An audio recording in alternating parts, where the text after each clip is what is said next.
Hey everyone, thanks for joining us again. It's James here at My Simple Mortgage, and I'm joined with a good friend of mine, Mr. Robert Macklin from Ian Macklin Estate Agents. Rob, quickly tell the followers, tell the viewers who you are, what you do. Yep, so my name's Rob Macklin from Ian Macklin and Company. We are a local family firm of surveyors and estate agents in Hale, Barnes and Timpley up in Cheshire. So we've been in business for, Ian's been around here now for best part of 45, 46 years now. So you've got some experience and some market knowledge, which we're hoping to tap into today. I would hope so. I've got some questions for you. The first one I've got to ask is all about COVID. The impact of COVID on the housing market has been massive. What's that been like from an estate agent's point of view? What's the housing market been like?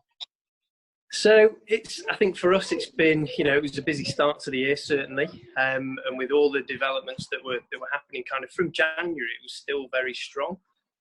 Sales were still being agreed right up until we were still sending out sales memorandums and agreeing sales literally the Monday and Tuesday before the lockdown.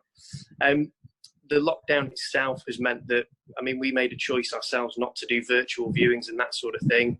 Right. Mainly because I don't know, if I was parting with hundreds of thousands of pounds, I wouldn't want to do it based on a viewing, virtual viewing. I want to go see. So it has had an impact in that it's kind of just put everything on pause. Still a few deals agreed, which was good, but it's been, I think, as you found yourself, surveyors aren't coming out, valuations aren't being done, so everything's just been suspended, really.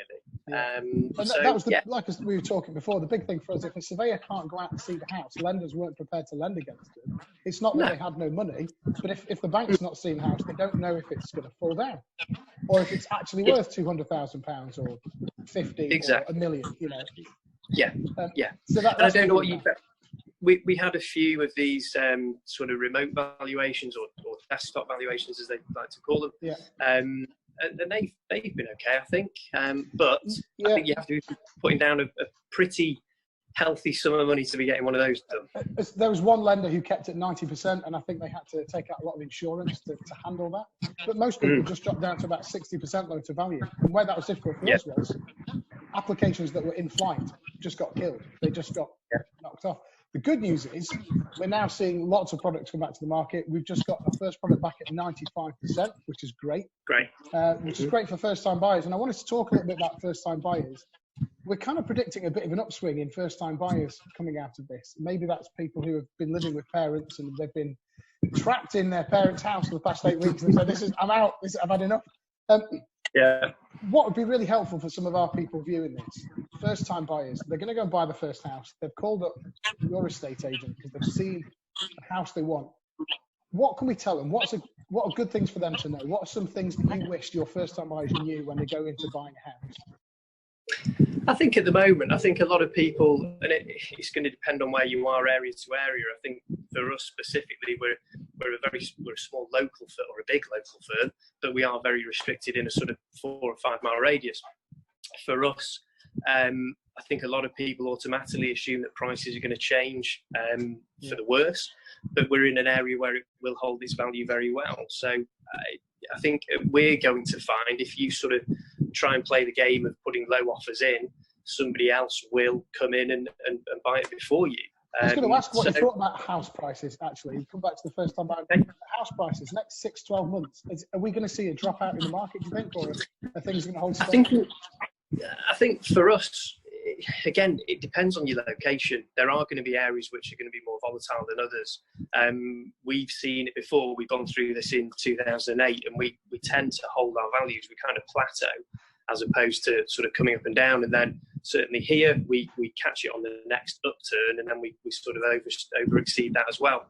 So for us locally, we've done something for local press here at the beginning of this week, which is the same kind of thing, same conversation, saying, the prices will hold here. So don't automatically think things have come down 10-20% as you may read in some places. So just going back to first time buyers then, so they're going into, they've seen a house, they're going to come and put an offer in. Just talk me through that kind of process for a first time buyer. What's the process of putting an offer in on a house, and what should they expect? So it should be pretty simple. It's no different for sort of first-time buyers or second, third-time buyers, whichever it is, or investors. It's the same process. Find the right property. So keeping an eye on your various websites, wherever you get your updates from. I still always say the best thing to do is to actually talk to the agents themselves. Let them get to know you and what you're looking for, so that you're at the forefront of their mind. So when a new property comes on, they can hopefully pick up the phone to you straight away and say, yeah, James, we've got this. This is exactly what you're looking for. Go and have a look at it. That's still the best thing to do. The technology is great, but for me, still talking to people is the way to do it. Yeah, absolutely. We do a lot of work with first-time buyers as well in terms of helping them work out what they can afford. Because there's no point in coming to you saying, I want that house and it's £500,000. And actually we then say to them, you can afford £50,000. Do your research before you're going out there. Check your affordability.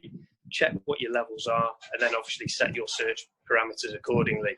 And hopefully you find the right property. But from that point, having done that, get out and view as much as you can. I would still go and view everything you possibly can because, again, first-time buyers,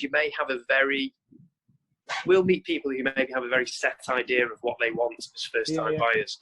And when you look at what they actually end up buying, it can be incredibly different once they've actually gone through that experience of viewing a few things and realising that they can maybe live without something. And, so it can differ. Yeah, absolutely.